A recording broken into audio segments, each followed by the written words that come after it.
My work has evolved into more of an installation-oriented endeavor. And I actually think of them more as drawings in space than really sculpture. I think that's led making individual objects, installing them in shows and seeing how they respond to each other.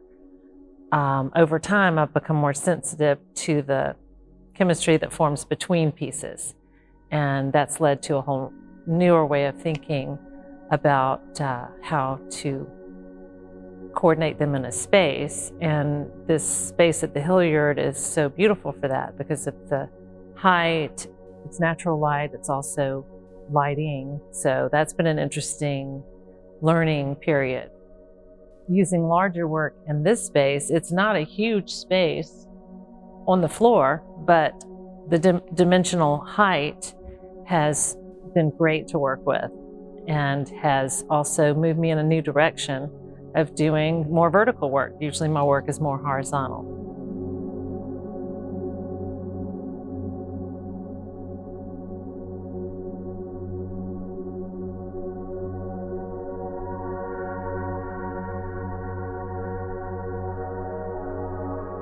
The beacon piece that welcomes the viewer upon entry into the gallery is the oldest piece in the show. It's been under work for probably 8 or 10 years. I find that you do pieces, you're not really sure what they are, and they kind of come forward into the future. My work is a process, not so much a thought process, more of a working hands-on process. And as I work on a piece, its significance, its relationship with my life and with the other work begins to open itself up to me. So I begin to understand what it's about. And that's what happened with this piece. That led to the buoy piece. And they're both about light, navigational light, but also about how we find our way.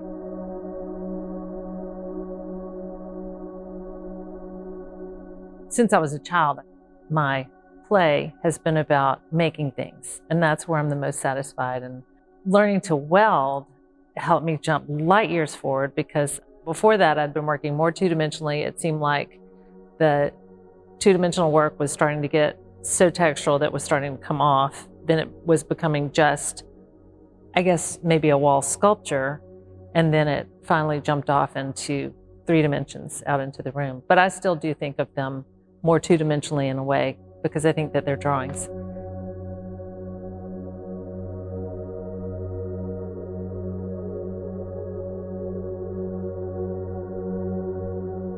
My concerns about saying too much about the work are in terms of limiting the viewer's experience. So I want people to bring their own things when people talk about it to me that don't know me or see me at a show. And I am intrigued with their experience brings to it. So the age-old question of, not saying too much about art, and yet people want to know your experience.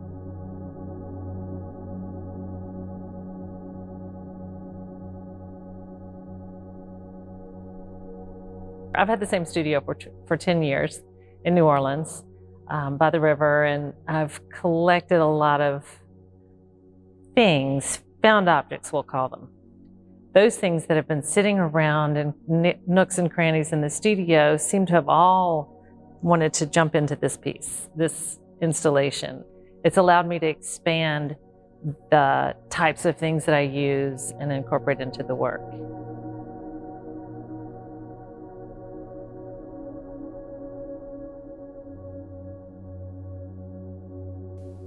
The title of the show, Water and Dreams, comes from a book by Gerstner about a philosopher.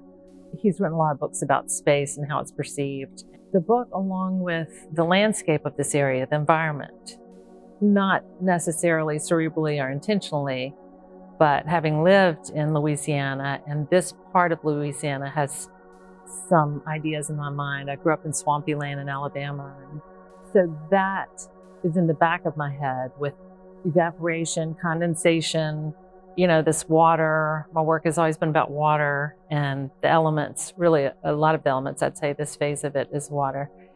And being a part of the environment around us. We're breathing it in, we're taking it in, we're exhaling it out. The interconnectedness of the environment here, I think, is very symbolic of how interconnected people are in this part of the world. And there's very few boundaries between people, and I like forms that are permeable and don't have a lot of boundaries.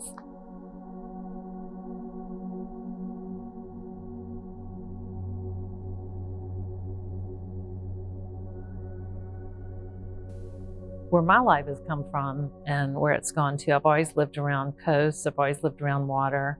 It's always been part of my relationships, part of my natural experience in the environment. Growing up around rivers, bays, Gulf.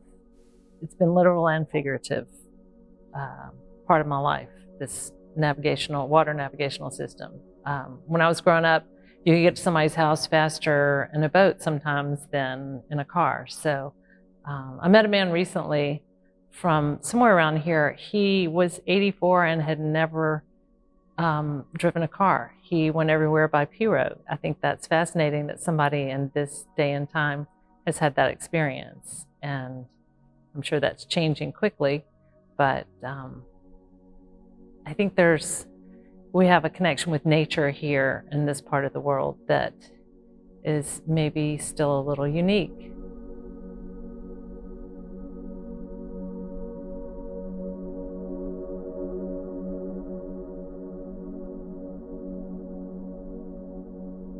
The underlying feeling that I would like to present with my work is the feeling that we are all one.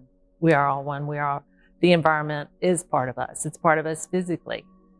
And in this time when we're isolated, what is the worst possible punishment in any culture, society at any time on earth is isolation.